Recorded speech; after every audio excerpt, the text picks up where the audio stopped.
Hello students, welcome to Genius Mentor school. हम कर रहे हैं साइंस विद कॉन्सेप्ट्स। तो आज का जो हमारा कॉन्सेप्ट है वो क्या है, विटामिन से संबंधित है। तो विटामिन क्या है, यानी एक टाइप के फूड कंपोनेंट है। क्या है? एक टाइप के फूड कंपोनेंट। तो फूड कंपोनेंट यानी इसका मतलब क्या है, बहुत सारे पढ़े हैं हमने, जो आप 6th-7th क्लास में पढ़ के भी आए हो। तो फूड के डिफरेंट डिफरेंट कंपोनेंट होते हैं, जैसे कि carbohydrates, proteins, fats, vitamins, minerals, water और रफेज, या आप कह सकते हैं डाइटरी फाइबर। ठीक है, तो इस तरीके के बहुत सारे फूड कंपोनेंट, जिसमें से विटामिन्स क्या है, एक टाइप के फूड कंपोनेंट हैं, जो हमें क्या करते हैं, डिजीज से प्रिवेंट करते हैं। बाकी फूड कंपोनेंट हम ज़्यादा अमाउंट में लेते हैं, लेकिन विटामिन जो है हमें किस में चाहिए, ट्रेस अमाउंट में चाहिए। मीन्स बहुत थोड़ी सी मात्रा हमारी बॉडी को रिक्वायर होती है। ठीक है, लेकिन अगर हम नहीं लेंगे तो क्या होंगे, हम रोगों से घिर जाएंगे। तो इसलिए क्या करते हैं, ये हमें रोगों से बचाते हैं। तो कितने प्रकार के विटामिन हैं और हम उन्हें कैसे कैसे कैटेगराइज करते हैं, उनसे कौन से रोग हो सकते हैं, तो चलिए उनके बारे में पढ़ते हैं। तो हमारे पास बहुत सारे विटामिन हैं। ठीक है, इन्हें हम सोल्युबिलिटी के बेस पे, मीन्स किस में आसानी से घोलकर हम इन्हें कंज्यूम कर सकते हैं, हम दो कैटेगरीज के अंदर डिवाइड करते हैं। तो जो विटामिन ए, ऐसे अगर हम इन्हें डिवाइड करें, विटामिन ए, डी, ई और के, ये क्या है हमारे, ये हो गए हमारे फैट सोल्यूबल विटामिन, यानी जो इजीली फैट के अंदर सोल्यूबल हो जाते हैं, घुल जाते हैं। और इसके अलावा जितने भी बच गए, ये क्या है आपके, ये होंगे आपके वाटर सोल्यूबल। तो जनरली यही क्वेश्चन पूछा जाता है कि कौन से वाटर सोल्यूबल हैं और कौन से फैट सोल्यूबल। तो फैट सोल्यूबल है आपके ए, डी, ई, के, और वाटर सोल्यूबल मतलब आपको बी बार बार नजर आ रहा है, तो इसलिए हम इस पूरे को बोलते हैं बी कॉम्प्लेक्स। क्या बोलते हैं, B complex. And vitamin C, ये क्या है आपके वाटर सोल्यूबल विटामिन है। क्लियर है? तो जो फैट सोल्यूबल विटामिन हैं, उनके केमिकल नेम क्या है और उनसे कौन से डेफिशिएंसी डिजीज होंगे, डेफिशिएंसी डिजीज। ठीक है, यानी अगर हमने उन्हें कंज्यूम नहीं किया तो हम रोगों से घिर जाएंगे। तो कौन सा रोग होगा? विटामिन ए की अगर बात करें तो विटामिन ए का केमिकल नेम होता है रेटिनोल। ठीक है, और रेटिना हमारा कहाँ होता है, आईज के अंदर, यानी आई का एक पार्ट है। तो यानी हमने रेटिनोल नहीं लिया तो रेटिना में दिक्कत आ जाएगी। तो क्या होगा, हमें नाइट ब्लाइंडनेस हो जाती है, नाइट ब्लाइंडनेस। कहने का मतलब ये है कि हमें सिर्फ नाइट में नहीं दिखता, यानी लो विजन में। ठीक है, डार्क विजन जो है पॉसिबल नहीं है। दूसरा, जीरो ऑप्थेल्मिया, मतलब जो ऑप्थेल्मिक वर्ड है वो आई से रिलेटेड है। जीरो मतलब बड़ा साइज हो गया, लार्ज। तो जो आपकी आई बॉल का साइज है, जो आपने गोल गोल देखी है इस डिब्बे के अंदर पूरी आई, उसका साइज इंक्रीज हो जाता है। वो भी किसकी वजह से, विटामिन ए की कमी की वजह से। ठीक है, या उसकी अधिकता की वजह से। समझ आ गया? तो ये है हमारे डेफिशिएंसीज।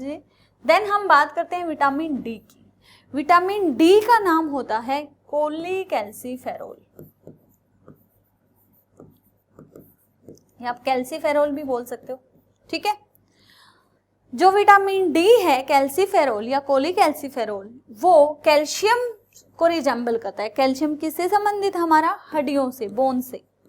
ठीक है, तो हमारी हड्डियां जो है अच्छे से फंक्शन कर पाती है, उनकी फॉर्मेशन अच्छे से होती।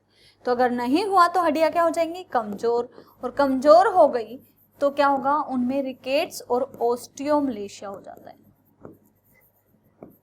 रिकेट्स होता है आपका चिल्ड्रन में, और ओस्टियोमलेशिया होता है आपका अडल्ट में। यानी अगर बड़ों की हड्डियां कमजोर हो जाएं तो हम उन्हें बोलते हैं ओस्टियोमलेशिया, और बच्चों की हड्डियां सिर्फ कमजोर नहीं होंगी, वो टेढ़ी मेढ़ी हो जाती हैं, तो उसे हम बोलते हैं रिकेट्स। ठीक है, चलिए देन हम बात करते हैं विटामिन ई की। तो विटामिन ई क्या है, विटामिन ई का केमिकल नेम है टोकोफेरोल। ठीक है, क्या नाम है, टोकोफेरोल। अब इससे जो डेफिशिएंसी डिजीज होता है वो है आपका स्टेरिलिटी या फिर इनफर्टिलिटी,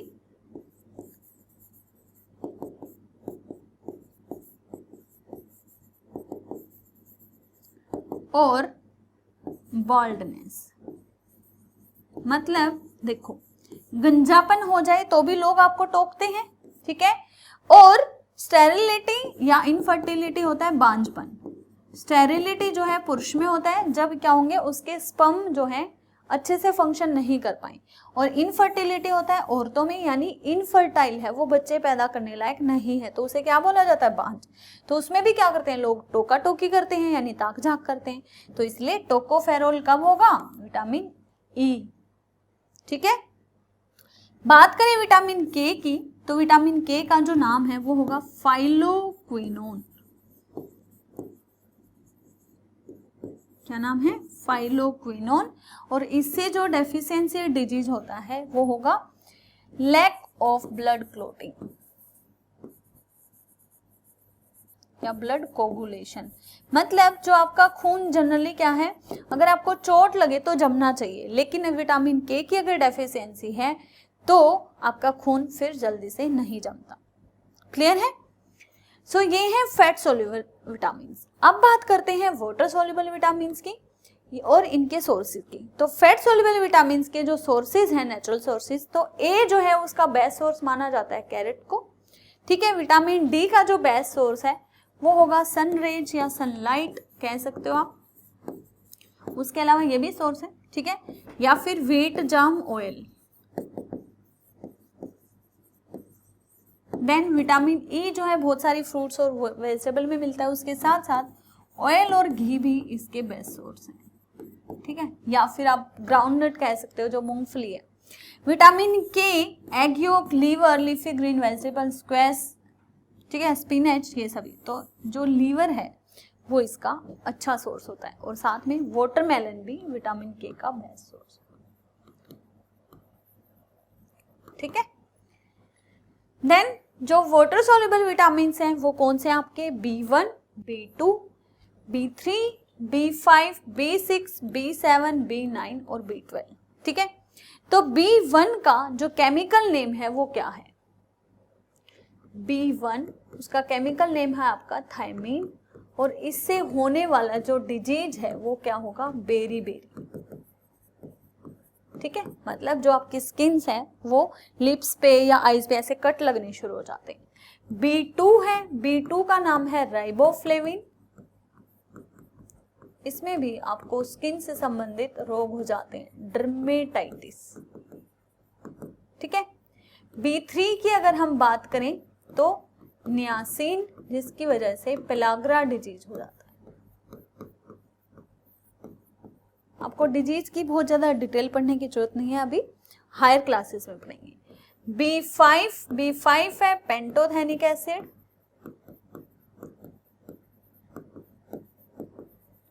ठीक है, जो जिससे हमारा जो इंटेस्टाइन है या गैस्ट्रिक सिस्टम है वो कमजोर हो जाता है। B6 पैराडॉक्सिन, ये होता है neurological disorder.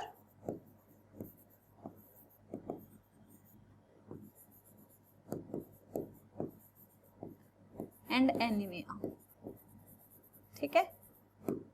B7 biotin, hair fall बहुत होता है, और साथ में स्किन भी, मतलब झुर्रियां पड़नी शुरू हो जाती हैं, ठीक है। तो यानी डर्मेटाइटिस या फिर एजिंग भी कह सकते हो आप, एजिंग भी इसी की कमी से बढ़ती है, ठीक है। देन बात करते हैं B9 की।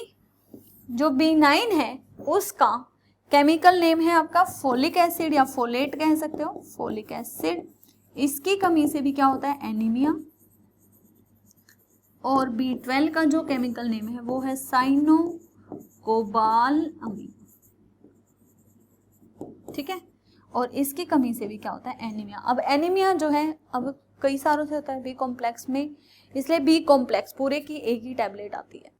तो देखो B6 से B5 से भी कुछ पॉइंट में होता है एनीमिया, ठीक है, B9 B12 इन सभी से क्या होता है एनीमिया, लेकिन उसकी स्टेज इंक्रीज होती चल जाती है, ठीक है। विटामिन सी जो है वो हमारे मसूड़ों के लिए अच्छा है, ठीक है, जो गम्स है और टिथ के लिए, गम्स और टिथ के लिए। तो विटामिन सी का केमिकल नेम है एस्कॉर्बिक एसिड, मतलब एसिड है तो स्वाद में खट्टा होगा, यानी हमें खट्टे फ्लो से प्राप्त होता है। तो इसकी कमी से हो जाता है स्कर्वी। स्कर्वी क्या होता है, यानी ब्लीडिंग ऑफ गम्स।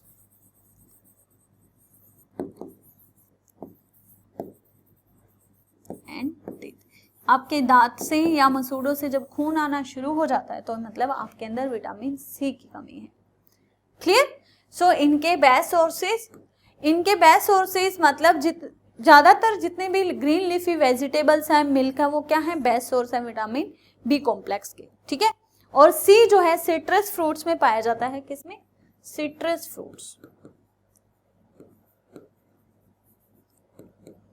तो जैसे कि आप देख रहे हो वेजिटेबल, और यहाँ भी green beans, vegetables, avocado, broccoli, vegetables, ठीक है।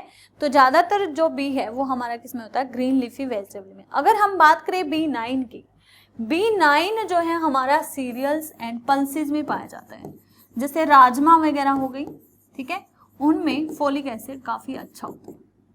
तो ये थे विटामिन। तो इसी के साथ हमारा कॉन्सेप्ट खत्म होता है। नेक्स्ट वीडियो में हम नेक्स्ट कॉन्सेप्ट के साथ मिलेंगे। Thank you, have a nice day, good luck.